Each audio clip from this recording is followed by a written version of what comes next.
Cabin mate 24 hours study hall and work space mobile app download చేసుకుని ఇప్పుడే మీ cabin book చేసుకోండి. PM గారు తెచ్చిన ఏదైతే పంటల బీమా పథకం సరిగ్గా లేదు, ఇంత ముందున ప్రభుత్వం పట్టించుకోలేదు, మేమైతే తీసుకొస్తామని చెప్పేసి మొత్తం చెప్పారు. ఇంతవరకు 15 నెలల నుంచి దానికి ఆలు లేదు, చూలు లేదు అధ్యక్ష. పంటల బీమా లేదు. ఇప్పుడు దయచేసి రేపు ముఖ్యమంత్రి గారు ఆన్ చేసిన తర్వాత కూడా ఎండిపోయిన పంటలు ఏమన్నా ఉన్నట్లయితే వాటికి దయచేసి ఎకరానికి 20,000 రూపాయలు. మన నేరపూరిత నిర్లక్ష్యంతో 34 రోజులు స్ట్రైక్ చేస్తే ఆ పంటలు ఎండిపోయినాయి కాబట్టి దానికి ఇవ్వాల్సిందిగా నేను ముఖ్యమంత్రి గారిని ఇలా కోరుతున్నాం. అదేవిధంగా కౌలు రైతులకు ఇస్తామని కూడా చెప్పింది అధ్యక్ష. ఆ కౌలు రైతులకు ఇదే వ్యవసాయ శాఖ మంత్రి సాక్షిగా, ఇదే కూనంనేని సాంబశివరావు గారి సాక్షిగా ఆనాడు బట్టి విక్రమార్క గారి నియోజకవర్గంలో మొత్తం పంటలు మొత్తం కూడా ఆ రోజున అకాల వర్షాలతో వస్తే వారు ఆ రోజున ఆదిలాబాద్లో ప్రయాణంలో ఉన్నారు. ముఖ్యమంత్రి ఆఫీస్ వారు చెప్తే నేను రాలేనని చెప్తే ఆనాడు కౌలు రైతులకు చెప్పకుండానే అవసరం వాళ్ళందరికీ ఇవ్వాల్సిన అవసరం లేకుండానే అందరికీ ఎకరానికి 10,000 రూపాయలు ఇచ్చిండ్రు. మీరు కౌలు రైతులకు ఇస్తామని చెప్పారు. మీ హామీ ఇచ్చి ఇంతవరకు ఇవ్వట్లే. హామీ ఇవ్వకుండా ఆ రోజున గత ప్రభుత్వం ఇచ్చింది. కాబట్టి మీరు ఏదైతే రైతు భరోసా ఇస్తామంటున్నారో అది మీరు చెప్పిన విధంగా కౌలు రైతులకు ఇవ్వాలని చెప్పి కూడా కోరుతున్నాం. ఇక రుణమాఫీ గురించి మేము మాట్లాడితే రోజు మా మీద తిట్ల పురాణం ఎత్తుకుంటున్నారు అధ్యక్ష. మీరు దయచేసి శాంతంగా ఆలోచించండి. గత ప్రభుత్వం 30,000 కోట్ల రూపాయలు ఇచ్చింది. సరే ఇచ్చింది ఎవరికి వచ్చింది ఎవరు కాదని మీకు తెలుస్తుంది. మీరు ఇచ్చిన 20 కోట్లు ఇచ్చినామంటున్నారు. ఆనాడు 2 లక్షల రూపాయలు ఇస్తామని పిసిసి అధ్యక్షులుగా రేవంత్ రెడ్డి గారు మాట్లాడుతుంటే ఆనాడు ముఖ్యమంత్రిగా ఉన్న కేసీఆర్ గారు అధికారులందరినీ పిలిచిండ్రు. ఎంతో వద్దా వీళ్ళందరూ 2 లక్షలు ఇస్తామంటున్నారు, మనం ఇవ్వగలుగుతామా అని. అక్కడున్న అధికారులందరూ వచ్చి చెప్పిండ్రు 49,600 కోట్ల రూపాయలు అయితే సార్ ఇది ఇవ్వలేము అని చెప్పినప్పుడు మేము 1,00,000 రూపాయలు ఇస్తామని చెప్పినాం. మీరు 2 లక్షలు ఇస్తామని చెప్పిండ్రు. 49 లక్షలు 35 లక్షలకు వచ్చింది, 20 లక్షలకు వచ్చింది, తర్వాత 20 లక్షలకు వచ్చింది. ఇవాటికి కూడా 50% కంటే తక్కువనే ఇవాళ రుణమాఫీ అయింది. కాబట్టి మీరు ఇవాళ మొత్తం కూడా రైతులందరూ ప్రతిరోజు తిరుగుతుంది కాబట్టి మిగతా రైతులందరూ కూడా మీరు హామీ ఇచ్చినట్టుగా రుణమాఫీ ఇవ్వాలని చెప్పేసి మీ ద్వారా కోరుతున్నాం అధ్యక్ష. అదేవిధంగా మీరేం చెప్పిన అధ్యక్ష, ఈ ప్రభుత్వం ఓన్లీ ఎంఎస్పీ ఇవ్వట్లేదు, మేమైతే వచ్చిన తర్వాత ప్రతి గింజ కొంటాం ఎంఎస్పీ కూడా ఇస్తామని చెప్పింది. ఎంఎస్పీ ఇచ్చిందే కాదు, ఇలా వరంగల్ రైతు డిక్లరేషన్ కానీ లేకపోతే మీ మేనిఫెస్టోలో కానీ క్లియర్గా చెప్పింది. ఏమి చెప్పింది అధ్యక్ష, ఇక్కడ పండిన ప్రతి గింజకు కూడా బోనస్ ఇస్తామని చెప్పింది. అందులో వరి ధాన్యంకి ఇస్తామని చెప్పిండ్రు. 2,183 ఉంటే 2,683 చేస్తామన్నారు. 2,183 ఎంఎస్పీ దేనికి ఉంది అధ్యక్ష? దొడ్డు ధాన్యానికి ఉంది. మరి ఇచ్చిండ్రా?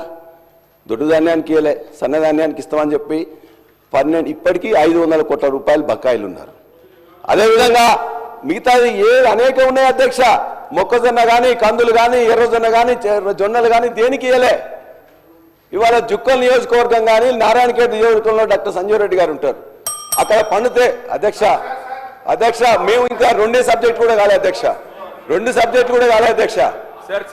ఇది కాబట్టి ఇవాళ బోనస్ అనేది బోగస్ అయింది.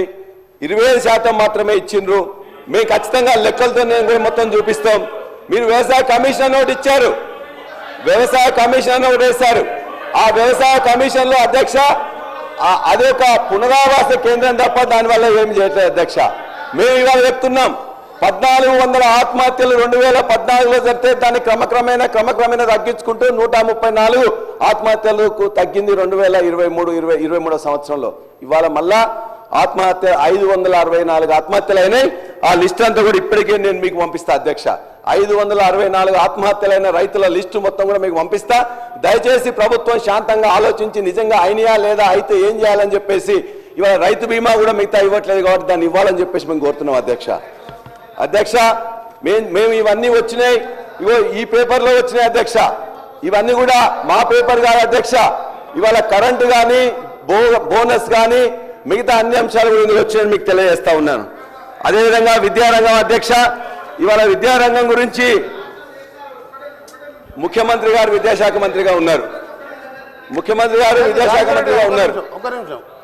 ఒక నిమిషం.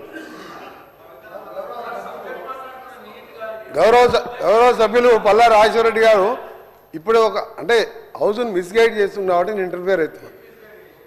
బోనస్ సంబంధించి 250 కోట్ల చిల్లర బకాయిలు ఉన్నాయి, త్వరలో చెల్లిస్తాము.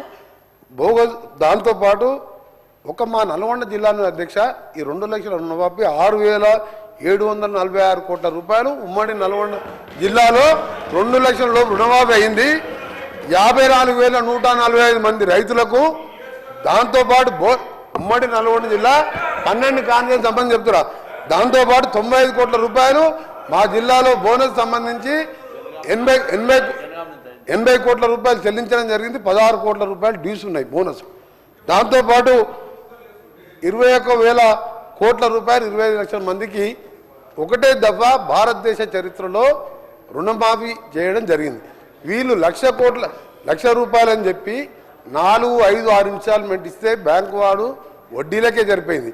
అందుకే దయచేసి మీరు మాట్లాడినప్పుడు కొన్ని చేసిన ప్రభుత్వం చేసిన 2 లక్షల రుణమాఫీ ఏ రాష్ట్ర ప్రభుత్వం చేయలే అధ్యక్ష. అలాంటి విషయాలు చెప్తూ ఇంకా ఏమున్నా మీ డిమాండ్ చెప్పాలి తప్ప 600 కోట్ల బకాయిలు ఉన్నాయని చెప్పి నువ్వు చూపించండి. 600 కోట్లు ఏ జిల్లాలో ఎంత ఉందో మా దగ్గర లెక్కలు ఉన్నాయి, మీ దగ్గర పంపిస్తాం చూడండి. ఎందుకు తప్పు మాట్లాడతారు? ఎందుకు ఓర్వలేకపోతున్నారు? రైతులకు 2 లక్షల రుణమాఫీ ఒక్కసారి చేసి ఇలా దేశ చరిత్రలో ఎవరు చేయని పని చేస్తే మా గౌరవ ముఖ్యమంత్రి గారు, ఫైనాన్స్ మినిస్టర్ గారు ఎంత ఇబ్బందులు ఉన్నా 2 లక్షల రుణమాఫీ చేసిను.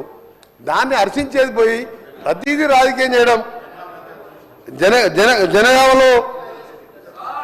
జనగామలో అధ్యక్ష వీళ్ళు చెప్పాను ఇప్పుడు వారి కాన్ఫరెన్స్లో 28,590 మంది రైతులకు 263 కోట్ల రూపాయలు మీ జనగామ కాన్ఫరెన్స్లో రుణమాఫీ 2 లక్షలు అయింది. మీకు తెలుసా అసలు రైతుల లిస్టు తీసుకుందా?